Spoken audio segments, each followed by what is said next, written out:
Selamat sore, terima kasih untuk kesempatannya, pimpinan PIKTI, teman-teman sekalian, anggota dari organisasi dalam PIKTI. Terima kasih saya diundang untuk bicara dalam kesempatan ini.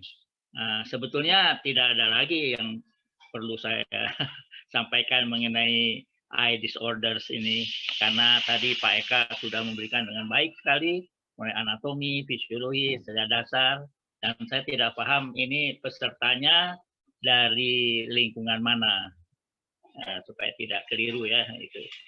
Juga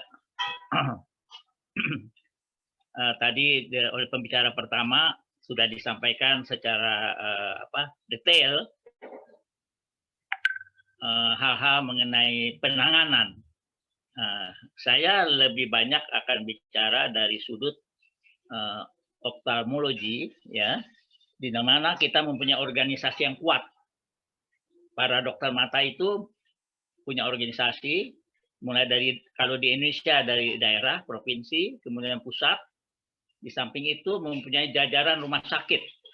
Nah, pada tahun-tahun 50, mungkin beberapa dari teman-teman ini masih lebih muda, kita biasa memberikan air sirih, bore water, ya, di rimbang air mata. Kemudian juga tidak ada dokter mata di Jakarta, cuma ada 2.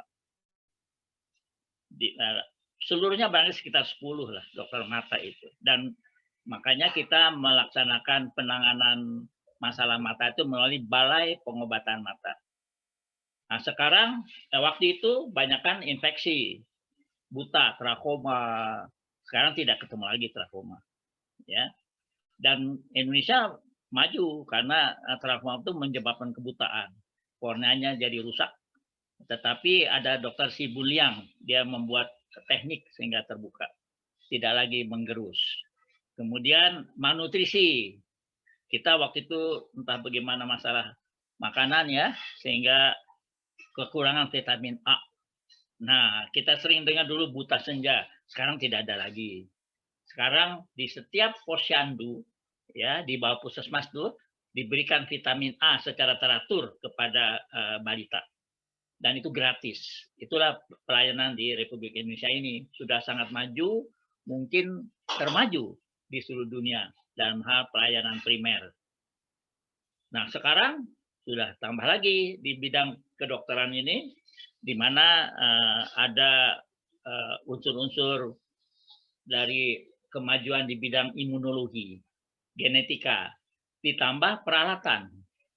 Dulu kita hanya punya alat-alat yang sangat sederhana. Sekarang ada laser, ultrasonografi, ya, kemudian fotografi, itu sangat canggih sekali, ya.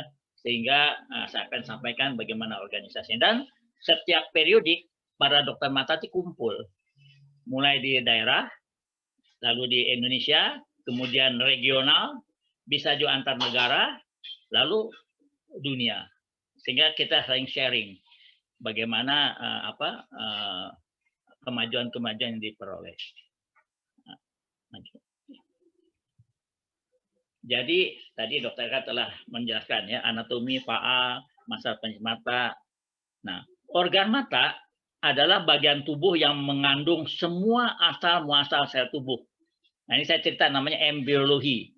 Waktu sperma ketemu telur, akhirnya membentuk mudigah, itu ada 3 lapis, ya. Ektoderm, mesoderm, endoderm. Ektoderm itu otot, misalnya rambut. Endoderm itu misalnya usus. Mesoderm itu misalnya saraf. Itu 3-tiganya ada di mata. Jadi ini sangat muskil sekali. Ketika saya belajar mata pertama kali dan sekarang itu sudah berbeda sekali. Anak saya sendiri dokter mata, sudah jauh lebih pintar dari saya, lebih terampil oleh karena terus maju. Sedang saya makin ke arah berbeda ya.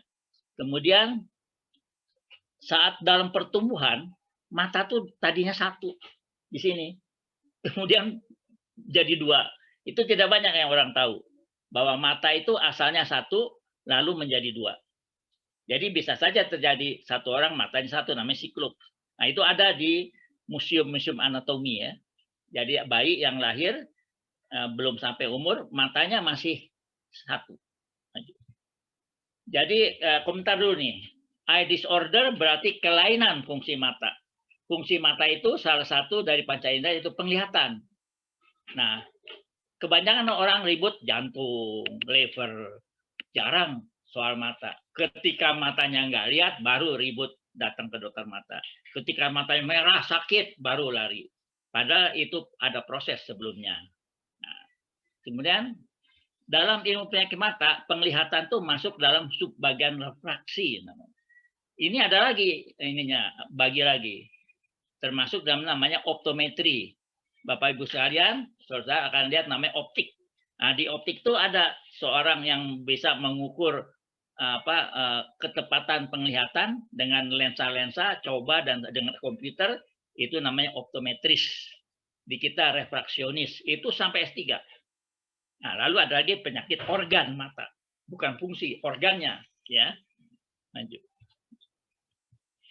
Kalau eye disease berarti penyakit mata, yaitu penyakit yang mengenai organ mata, sehingga melibatkan anatominya, bisa melibatkan fisiologinya, bisa melibatkan dan bisa tidak melibatkan fungsi matanya. Jadi bisa saja penyakit itu menyebabkan terganggu penglihatan, bisa juga tidak mengganggu penglihatan. Nah, yang penting mata itu untuk melihat. Itu utamanya, bukan untuk melirik, tapi untuk melihat. Ya, begitu. Jadi sebab, akibat, dan penanganan penyakit mata dalam ilmu kedokteran sudah tertata secara universal. Di seluruh dunia tertata sama. Jadi kalau misalnya ada bisul ya di kelopak mata, kita kenanya di Tasikmalaya, itu penanganannya sama dengan kalau kita adanya di London. Itu sudah tertata, harus begini tertata. Apalagi di Indonesia sudah ada namanya secara konvensional. Nah, itu terus berkembang ya sesuai dengan pengetahuan mengenai metabolisme, imunologi, genetika, embriologi, ditambah dengan alat-alat laser, lensa kontak. Saya dokter pertama yang mengajar lensa kontak di Indonesia. Dulu susahnya bukan main. Sekarang umur 6 tahun juga pasang tek-tek. Bahkan gadis-gadis cantik menggunakan lensa kontak untuk kosmetik. Pada saat saya mengajarkan, setengah mati itu menembus pengetahuannya daripada rakyat. Itulah kira-kira. Dan sekarang rakyat Indonesia sudah lebih maju. Tingkatannya sudah tidak SD lagi. Jadi pengetahuan tentang masalah mata apalagi dengan medsos berkembang dengan baik sehingga terjadi tukar menukar ya, dan dokter pun tidak tertutup lagi, dia sudah lebih terbuka. Itu yang dimaksud holistik. Holistik itu mulainya diajarkan pada tahun 1960-an oleh Profesor Kusumanto Setionegoro. Kita dulu dokter selalu secara diagnostik, tapi sekarang tidak ya. Dokter secara holistik itu bukan semua unsur harus diperhatikan. Nah, itulah kira-kira yang dimaksud dengan holistic disorder. Nah, pendekatan secara holistik artinya semua sudut ya. Mental, klinis, obat, bedah, fisik. Nah, dalam ilmu kedokteran kita mengenai istilah konvensional. Seperti tadi saya bilang, sudah tertata secara konvensional apa yang dimaksud dengan ilmu penyakit mata.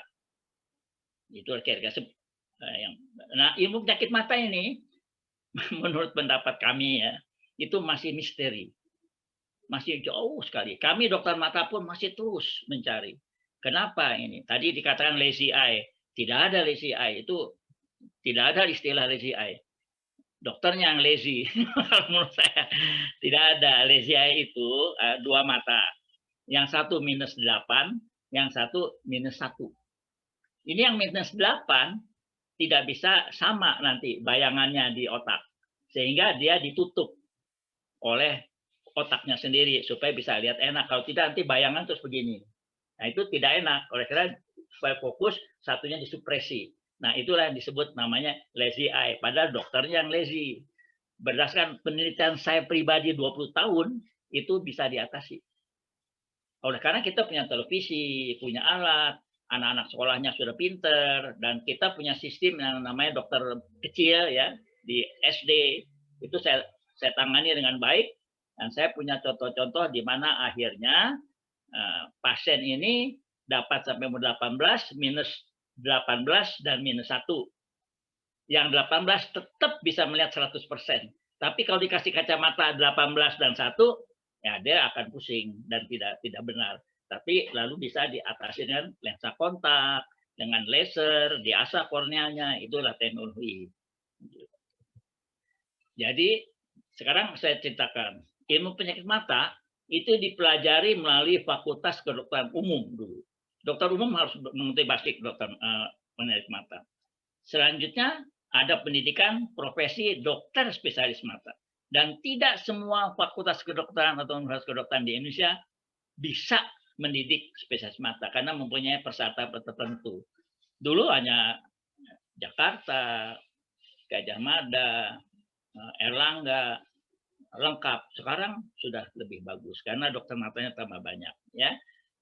Setelah profesi dokter spesialis mata lulus, dia jadi spesialis mata. Ditambah lagi untuk pengkhususan daripada bagian-bagian dari mata. Kan tadi saya sampaikan, mata itu kan 3 layer. Jadi nggak bisa layer A, layer B. Nah, dokternya itu ada spesialisasi lagi. Ditambah lagi ada yang konsultan, ya. Jadi ini terbagi-bagi secara spesifik untuk kepentingan pasien dan untuk dalam ilmu pengetahuan. Maju. Nah, jadi saya sampaikan nih ya, tidak bisa yang namanya Salamuni mengerjakan semua bagian dari mata tersebut. Saya bertemu dengan teman saya di India, kami membagi mata jadi 2, bagian depan, bagian belakang. Penyakit bagian depan ditangani oleh dokter mata subspesialis mata depan. Lalu ini mata belakang, tapi kiri kanan sama ya, tidak ada spesialis kiri kanan. Yang ada adalah mata depan dan mata belakang. Jadi kalau saya ada problem katarak itu mata depan, tapi tiba-tiba terjadi masalah retina, saya tidak akan mengerjakan. Saya kirim kepada dokter subspesialis untuk mata bagian belakang. Ini tiap negara mempunyai beda-beda. Jadi tadi saya sampaikan ini retina. Retina kan tipis sekali. Itu 5 lapis. 5 lapis beda-beda penyakitnya. Di luar sebenarnya ada namanya sklera, itu yang putih itu lain lagi penyakitnya. Lalu ada katarak, itu lensa. Ada refraksi itu tadi berhubungan dengan aksis bola mata. Refraksi itu tajam penglihatan. Jadi ada mata yang pendek, ada mata yang lonjong, panjang, ada mata yang tidak kombinasi tertentu sehingga bentuknya harus dipakai lensa yang silinder. Jadi bukan mata silinder ya, mata astigmat namanya. Diperbaiki dengan gosokan silinder. Lalu ada external eye disease, itu bagian mata luar. Lalu ada glaukoma. Lalu ada tumor dan rekonstruksi. Rekonstruksi itu maksudnya begini, mata kena kecelakaan, lalu diperbaiki dari rekonstruksi. Waktu zaman saya ada kosmetik, tapi sekarang nggak boleh lagi, ya, karena melanggar natur. Tapi dulu saya mata sipit dibesarkan, mata belok dikecilkan, itu mudah sekali. Tetapi sekarang namanya rekonstruksi. Kalau ada tumor besar, diambil, itu matanya pasti pitet. Nah, itu diperbaiki. Namanya rekonstruksi. Itu dokternya super spesialis. Ya, tertentu. Alatnya beda soalnya.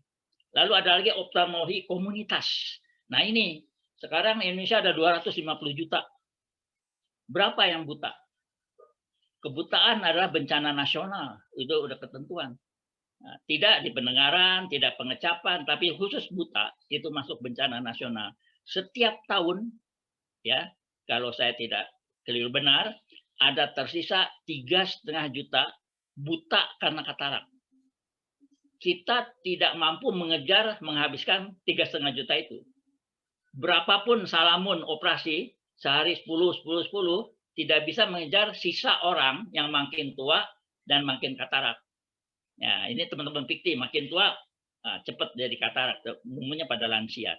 Jadi kita tidak bisa mengejar. Itu oftalmologi komunitas. Nah, dari penelitian saya sendiri selama 20 tahun, dari 1.000 anak remaja umur 5 sampai 15, 7 itu buta. Tidak tahu gurunya, tidak tahu ibu bapaknya, tidak tahu dia anak sendiri.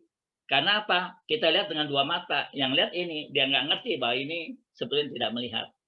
Itu dibuktikan. Dan itu saya sudah mengadakan penelitian baik di sekolah yang low, sekolah yang high, di urban, di rural, di Sudan, di Saudi Arabia, di Yaman, di Malaysia, di Indonesia, Jogja, Pontianak sudah saya lakukan kira-kira dari 1007. Itu optimasi komunitas, namanya pencegahan kebutaan.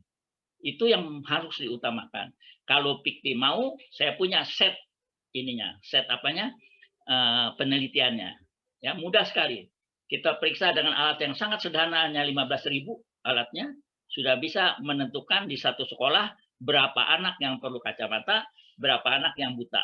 Nah, dalam penelitian saya, dari 1.000 anak di SD, 100 tuh perlu kacamata, tapi dia tidak ngerti. 7 tuh buta banget. Nah, itu sudah kita, tempatnya kalau mau di Serang, sudah saya teliti. Lalu ada lagi, pediatri oftalmologi. Jadi mata orang dewasa dan mata yang bagian kanak-kanak itu beda penanganannya. Karena dari umur sampai 18 dan di atas 23 itu beda lagi untuk mata, khusus mata ya. Beda dengan jantung, liver, otak, dan sebagainya. Namanya pediatri oftalmologi. Ada lagi sebetulnya neurooftalmologi, yaitu khusus mengenai saraf-saraf mata. Namanya neurooftalmologi, tapi itu juga pengembangannya khusus. Ya. Maju. Nah, kalau dari sebab penyakit, secara umum di Indonesia ya, bisa bawaan sejak lahir, bisa keturunan, kongenital namanya, genetik, bisa karena metabolik, yaitu diabetes, lalu terjadi pecah pembuluh darah di retina, hipertensi, lalu infeksi itu paling mudah ya, kena bakteri, virus, dan sebagainya. Neoplasma itu tumor dan kanker. Ada anak lahir langsung kanker, retinoblastoma namanya. Dan itu 1:200.000. Lalu karena gizi, yaitu tadi buta senja, masih ada, tetapi di daerah tertentu. Kena trauma, kecelakaan, ketusuk, ketembak,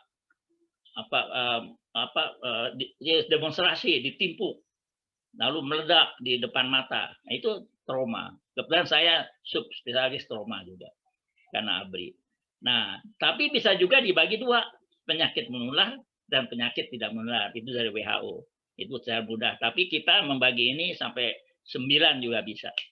Pembagian sebab penyakit. Untuk mata bisa begini. Maju. Nah, lalu ada penyakit mata yang tidak menyebabkan kebutaan. Tadi Pak Eka sudah kasih lihat pteridium. Cantik sekali.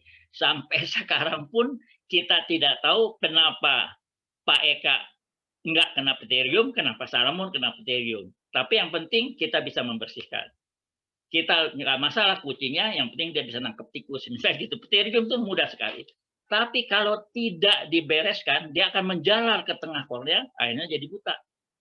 Nah, itu pteridium. Kemudian konjungtivitis, itu radang mata merah itu, yang sering jadi air segala, itu salah satunya, itu kena virus. Ya. Kalau sekali kena, brak, semua satu kampung kena. Lalu ada lagi infeksi kelenjar air mata. Air mata itu ada kelenjarnya. Nah, bisa terjadi infeksi, akhirnya jadi bisul. Nah, disebutnya bisul kelenjar di kelopak mata, namanya hordeodum. Ya, dulu sebelum ada pisau-pisau kita dikompres saja, makin kecil. Sekarang tidak, langsung dalam 1 menit dibuka, dikeluarkan, selesai. Lalu ada juga masalah refraksi ya, itu miopia mata dekat, hipermetropia mata jauh, astigmatisme. Nah, hipermetrop pada anak di bawah 12 tahun itu bisa menginduksi terjadinya glaukoma. Jadi itu antara lain. Miopia, kenapa? Karena aksisnya panjang. Bola mata itu 23 mm, kalau lebih akhirnya retina coplok.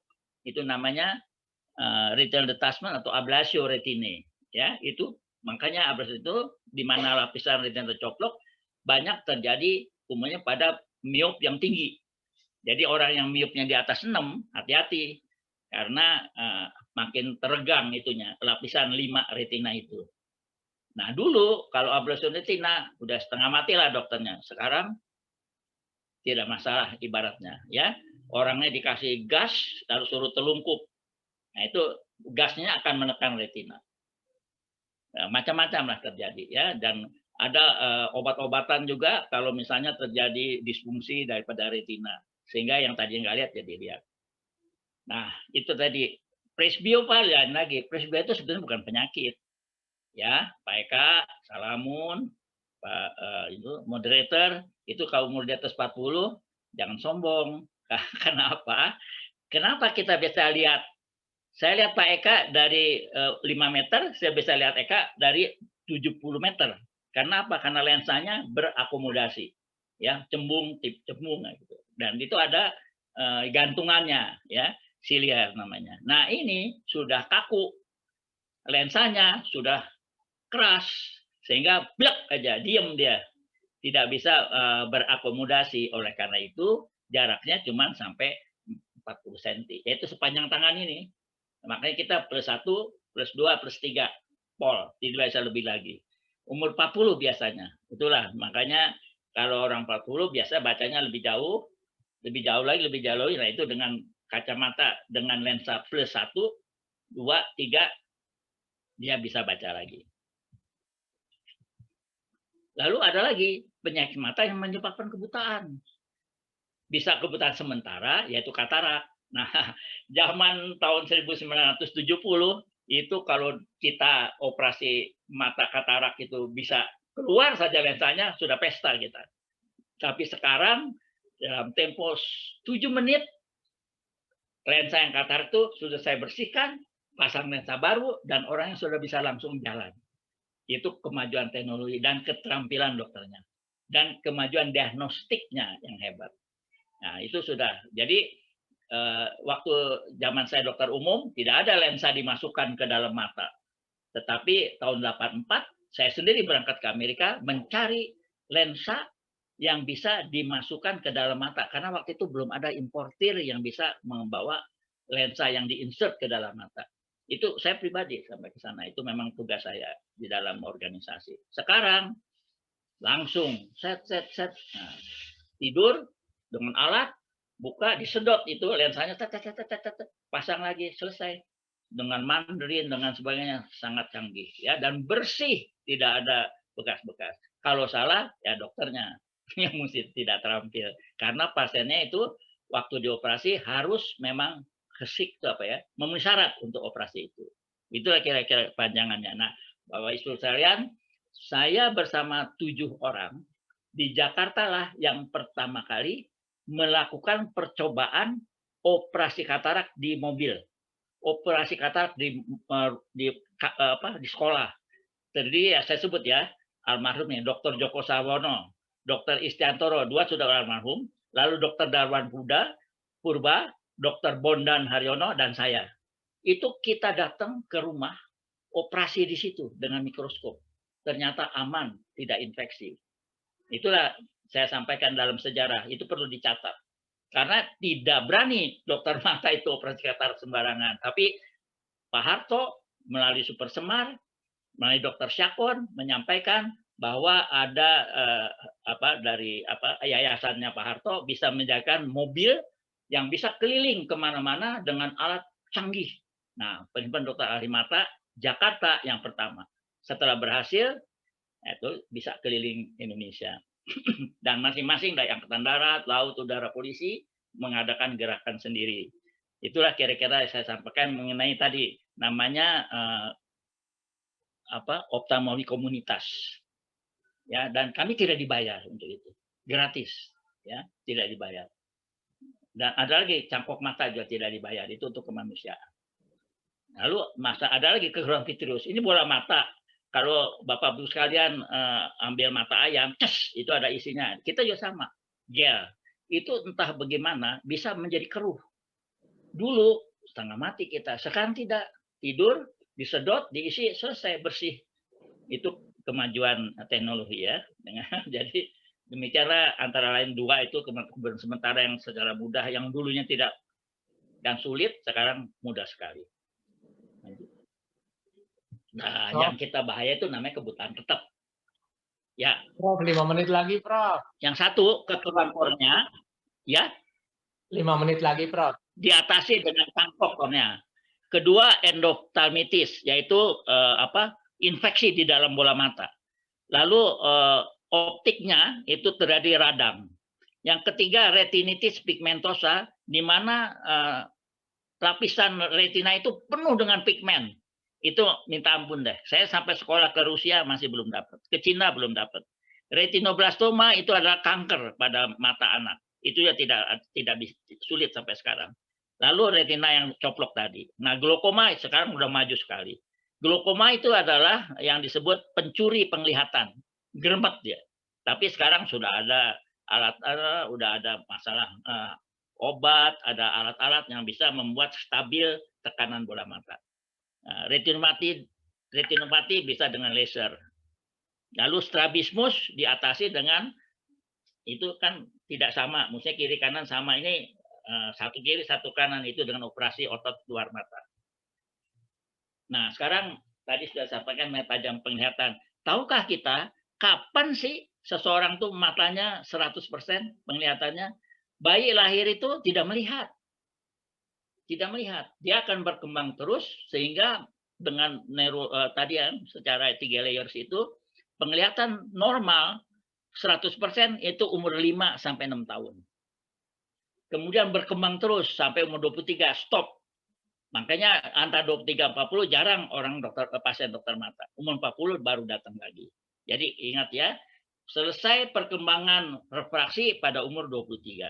Makanya LASIK itu dikerjakan di umur 18-23 supaya nggak kembali lagi miopnya. Nah, tadi sudah sampaikan ya. Laju. Jadi begini, kalau seorang bola matanya penglihatannya beda sampai 3 dioptri, namanya terjadi perbedaan gambar bayangan di saraf mata. Kalau bedanya terlalu besar, itu akan terjadi distorsi penglihatan. Jadi Pak Eka jadi Pak Eki nanti. Berbeda, gurem dia. Makanya yang satu dimatikan. Nah itu harus diatasi dengan baik ya oleh dokter mata yang khusus di bidang refraksi. Itu lamanya 12 tahun. Lamanya 12 tahun harus diikuti. Tidak ada lagi lazy eye. Maju. Terus maju. Maju. Maju. Nah, sekarang saran dari saya. Kapan kita periksa mata? Ada ketentuan sebetulnya dari oftalmologi.